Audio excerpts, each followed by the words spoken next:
जय भोले की। भाइयों बहनों एवं मित्रों, रवि लांबा का नमस्कार स्वीकार करें। एक युवक ने संत महात्मा से कहा कि क्या आपके पास जीवन में हमेशा खुश रहने का कोई फार्मूला है?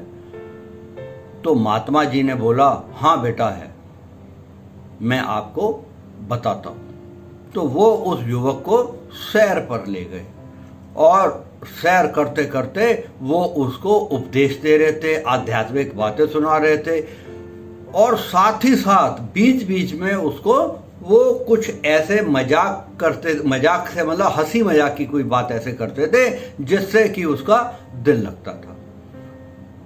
इस तरीके से चलते जा रहे थे। युवक को भी बड़ा आनंद आ रहा था कि ये तो बहुत अच्छी अच्छी बातें सुना रहे हैं। बीच रास्ते में गुरुजी रुक गए और उन्होंने युवक से कहा कि ये पत्थर है, इस पत्थर को आप उठा लो। एक बड़ा पत्थर था कि उसे उठा लो। तो उस युवक ने उस पत्थर को उठा लिया और फिर गुरुजी ने अपने प्रवचन चालू कर दिए, चलते गए। तो वो जो युवक था उसको वो पत्थर भारी था, इसलिए उसको ये लग रहा था कि यार ये तो बहुत भारी है। उसे जोन सा मजा नहीं आ रहा था बातों में, लेकिन चलता जा रहा था। जब तक उसका धैर्य साथ दे रहा था तो वो सुन रहा था उनकी बात। जिस समय उसका धैर्य जवाब दे गया तो वो गुरुजी से कहने लगा, गुरुजी बात यह है कि मेरा दर्द के मारे मेरे हाथों में बहुत दर्द हो रहा है और फटा जा रहा है, कंधा तो ऐसा है फटा जा रहा है, और आपका जौन सा ये जो बोल रहे हैं इसके अंदर मुझे किसी भी तरीके का कोई आनंद प्राप्त नहीं हो रहा है। तो गुरुजी तो समझ ही रहे थे। तो उन्होंने गुरुजी ने उसको इशारा किया कि आप इस पत्थर को हटा दो। तो उन्होंने पत्थर फेंका और बड़े ही चैन की सांस ली और करने के बाद में कहने लगे कि अब जौन सा है गुरुजी, अब जौन सा है मेरे को आपकी बात सुनने का आनंद प्राप्त होगा।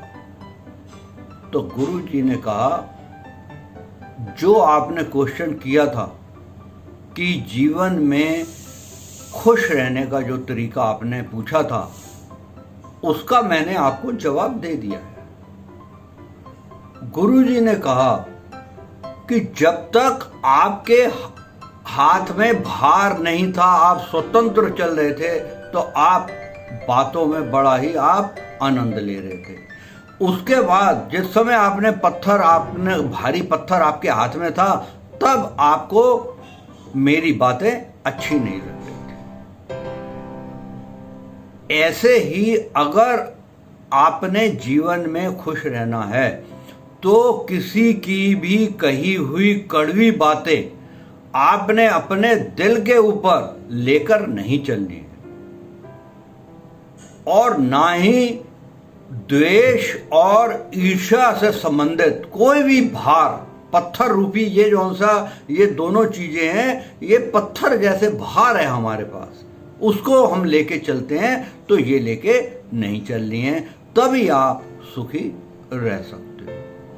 तो युवक ने उनसे कहा, गुरुजी कहना बड़ा आसान है, लेकिन कोई अगर हमें कड़वी बात कहता है या कुछ गाली देता है तो आप बताओ, हमें बुरा तो लगेगा ही, इसलिए हमारा दिल और दिमाग खराब हो जाता है। तो गुरुजी ने कहा, नहीं ऐसा है बेटा, मैं आपको एक दृष्टांत सुनाता हूं। आप ये मान के चलिए कि कोई व्यक्ति आपको 100 रुपए देता है और आप उससे वो 100 रुपए नहीं लेते हो, तो वो 100 रुपए कहाँ जाएंगे? तो युवक ने कहा कि गुरुजी वो 100 रुपए तो वो उसके पास वापस चले जाएंगे जो दे रहा था। क्या ऐसे ही किसी व्यक्ति ने आपको गाली दी या आपके प्रति कोई अपशब्द बोले, आपने उसको स्वीकार नहीं किया, तो आपके पास तो आए नहीं, वो तो उसी के पास रह गए। तो इसलिए अगर कोई आपको अपशब्द बोलता है या कुछ है, जब आप स्वीकार ही नहीं कर रहे हैं, आप इन चीजों से दूर हो जाइए। क्या हो रहा है, क्या नहीं कर रहा है, किसने मेरे प्रति क्या बात की, कौन पैसा अधिक कमा रहा है, किससे द्वेष भावना ले ली, किसी से दुश्मनी ले ली, किसी से ईर्ष्या करने लग गए कि इसके पास तो बहुत बड़ी गाड़ी है, इसके ऊपर बहुत बड़ा मकान है, उससे ईर्ष्या करनी चालू कर दी। तो ये चीज़ें आप छोड़ दीजिए। आप जिंदगी को जितना सरल बनाएंगे उतना ही सरल हो जाएगा। आप अपने दिल और दिमाग को जो ईर्ष्या द्वेष के भाव हैं उस भार से मुक्त कर दीजिए और फिर देखिए जीवन किस तरीके से चलेगा।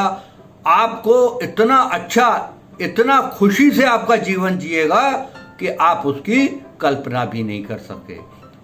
ये बात महात्मा जी की उस युवक को समझ में आ गई। तो भाइयों, वाकई में ये बात महात्मा जी की बिल्कुल सही है। हमको किसी से द्वेष भावना, ईर्ष्या नहीं करनी चाहिए।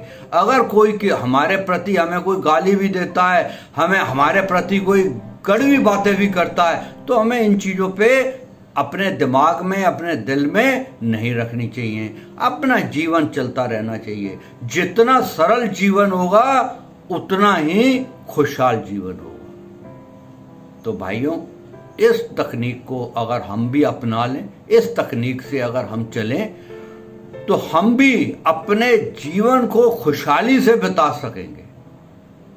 तो इसलिए ऐसा ही अब हमें करना है। भाइयों, वैसे तो काफ़ी लोगों ने मेरा चैनल सब्सक्राइब कर लिया है, फिर भी अगर आपने नहीं किया है तो आप कर लें। और दूसरा, अगर आपको मेरी ये सारी चीज़ें अच्छी लगती हैं तो आप कमेंट बॉक्स के अंदर जाकर जय भोले की लिखें, जिससे कि मेरा मनोबल बढ़ेगा। मुझे ये लगेगा कि ये चीज़ें आपको अच्छी लग रही है। इसके साथ ही मेरा एक चैनल बुजुर्गों के प्रभावशाली टोटके एवं उपाय भी आता है, जो उसके अंदर उपाय हैं, जीवन की जो भी परेशानियां हैं वो उन उपायों से हम दूर कर लेंगे। और वो जितने भी मैं आपको उपाय बताता हूं वो सारे ही बहुत ही आजमाए हुए, बहुत ही कारगर उपाय हैं। आप उन उपायों को करें। अगर आपको कोई समस्या है तो उससे आपको छुटकारा मिल जाएगा। बहुत ही अच्छे उपाय हैं। आप उस चैनल को भी मेरे सब्सक्राइब कर लें और अपनी ज़िंदगी को खुशहाल बनाएं।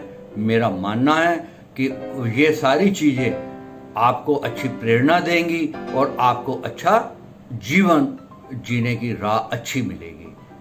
जय भोले।